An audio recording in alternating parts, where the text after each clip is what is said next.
We're very pleased and honored to have with us this morning Mr. Peter Saros, who has served so long and so well our parish in the area of stewardship development and special projects, and as along with so many here today, has been a rather central figure in planning for the future of St. John's. And it's a future that gets to happen with everybody's best efforts and everybody's contributions. And so we're going to ask Peter to come forward to give us a stewardship message and reflection this morning. Peter?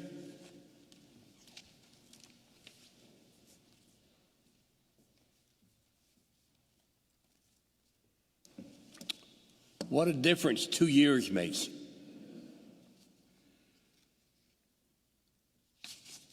When we look at the end of the gospel and it talks about Isaiah, and we read those words again, the voice of one crying out in the wilderness, prepare the way of the Lord, make his path straight.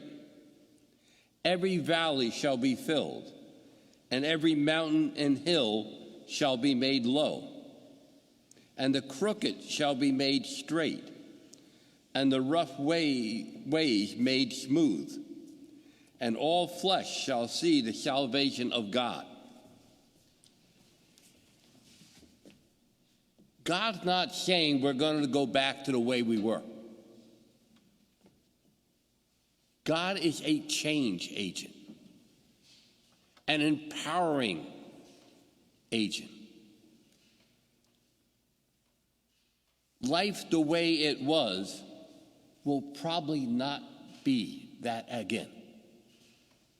It's been 2 years since I've spoken into a church and done a stewardship message. We've gone through 2 years of chaos. We've gone through 2 years of death. We've gone through 2 years of our lives changing. In the same way, as a church, we've gone through change. It's not often that I get to speak in a church and I have no idea who's all out there watching it on their computer or on their cell phone. All of a sudden, what we see is not all of it. Who we greet are not all the people. Now, for people that want to go negative, I always say that Christians are supposed to be the Easter people. We're supposed to overcome death. We're supposed to overcome challenges. We're supposed to be able, because God is with us and empowers us to be new. But you know, some people get stuck on Good Friday. They have a hard time getting to Easter Sunday. They want to talk about being crucified rather than overcoming. So it's easy to look at church now and see a few less people than we had before and go, oh, we're in deep trouble. But we can also look at how many more people are participating on Sundays, but not all in present. Most of my work has been converted to Zoom meetings. And it's unbelievable when we look back the way we were before. We would have a meeting at night at church. People who were working had to, come home from work, then run down to the church and have a meeting, and then run back home at night. There's a lot of hours in there. Now, all of a sudden, we've learned how to communicate with each other, how to do planning, how to assess our situations from our living rooms. In a lot of ways, that's going to open up more people to be able to participate, because not everybody could make that trip down to the church, stay for the time of the meeting, and go back home. As I'm talking to various churches all over, the number of people who are sick and shut in, who can't get to church on Sunday morning, are now participating in church online. 2 years ago,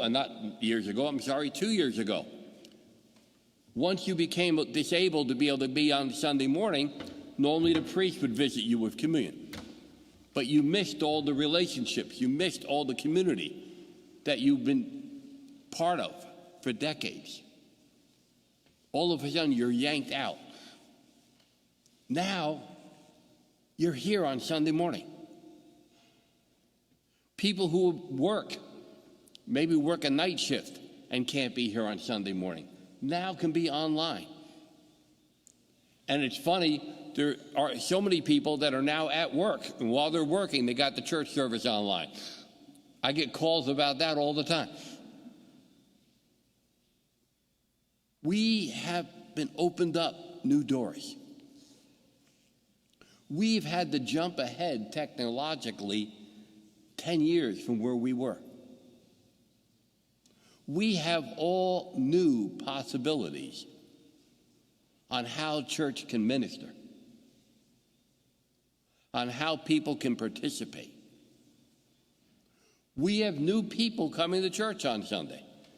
There's new people here this morning that were not here a year ago or 2 years ago. So many doors have been reopened, but not necessarily to go back to the way we were.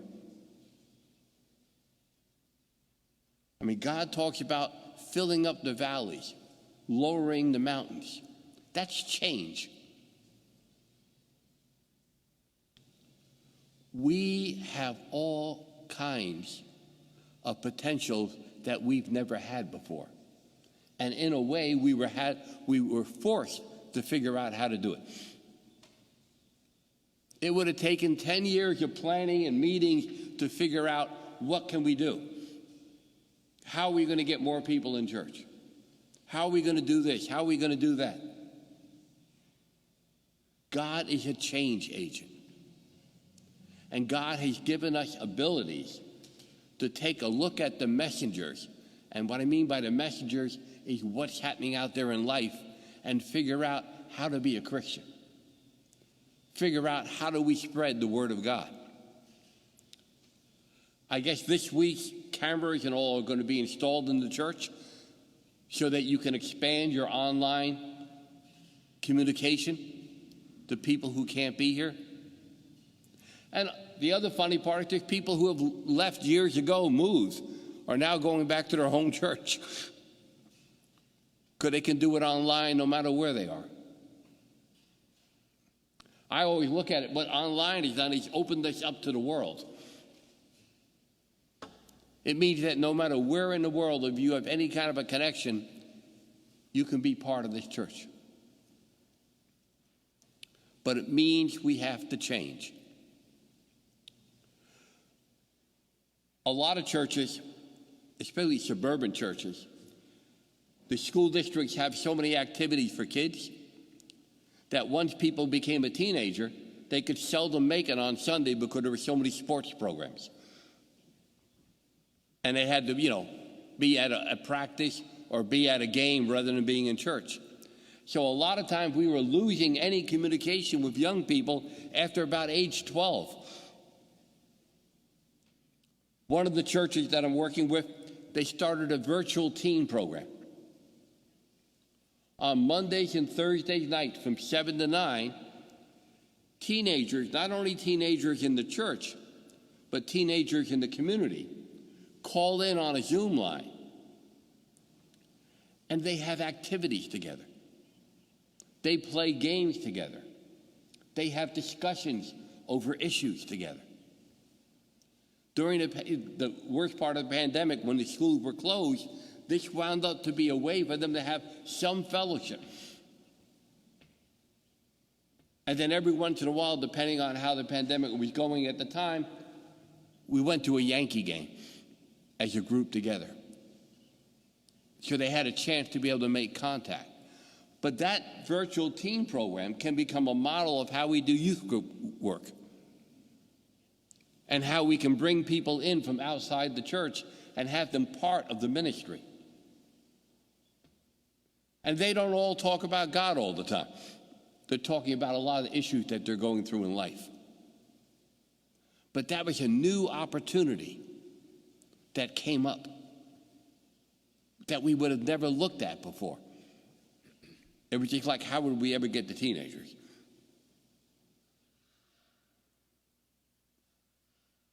we probably won't have the crowd that we had, whatever that level of crowd was, 2 years ago on a regular Sunday. But we will have more people participating, worshiping, praying, and doing.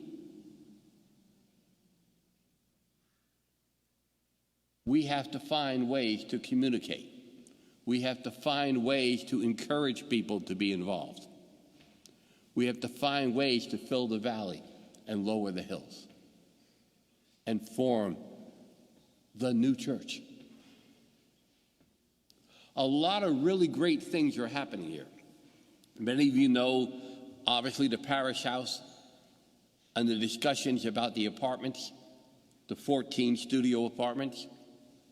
It was very interesting. There was a report, I think it was last week, about people's views about having children.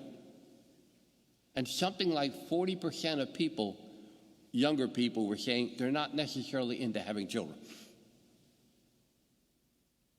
And our churches were always built on that we were going to have major church schools, major youth programs.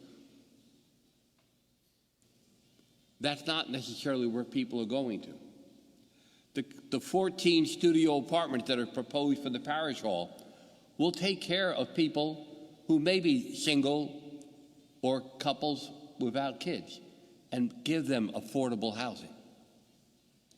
Help to revitalize the downtown around St. John's neighborhood. And it will take over the cost of maintaining that building off of the church budget. And it will bring additional funding in to help support the church. It's a stewardship issue. It's how best to do ministry with the tools that we've had for years and the resources, and how to work those resources into a way that will change people's lives. Just like online is changing people's lives. Just like Zoom meetings is allowing people who can't travel as much because of work or whatever to be participating in the church life. Bible studies are going on Zoom all the time now. In the one congregation I'm working with, 50% of the callers that call in on Sunday morning for service or in attendance participate in a Tuesday night Bible study because they can do it from their home. So, the stewardship message is that we are going through change, some of us happily, some of us not as happily. And we need to evaluate ourselves and our commitment. How are we looking to see God in this new life? How are we looking to take care of all the people that are in need that this church has helped out over the years? How do we reinforce people spiritually? That's the message. Now, Stewardship Sunday, we do pledges. And in order to honor the fact that we are now online and in person, we're going to give people at the end of this discussion your pledge sheet, and we're going to give you a pen and ask you to fill out your new pledge. If you're a new pledger, it's great to have you become a major part of this church. Those of you who have been here for quite a while, it is because of your giving over the years that this church is here and that this church is able to help make the transition to expand its ministry. On the pledge sheet are suggested ways of making a pledge. You need to take a look at who you are and to figure out what your level of commitment can be. For some people, $20 a week is a tremendous amount of money. For other people, it doesn't affect their life at all. For some people, $50 a week doesn't affect their life. For other people, that's a major bill. Look at what you can do. If you're presently giving, please consider an increase. Help strengthen this church to go through the transition that it's going through in order to bring God to people. Thank you. We're going to now hand out pledge sheets, and we have pens for you. And then if you can put them in the collection plate, fold them over, and when the collection comes up, put them in the plate.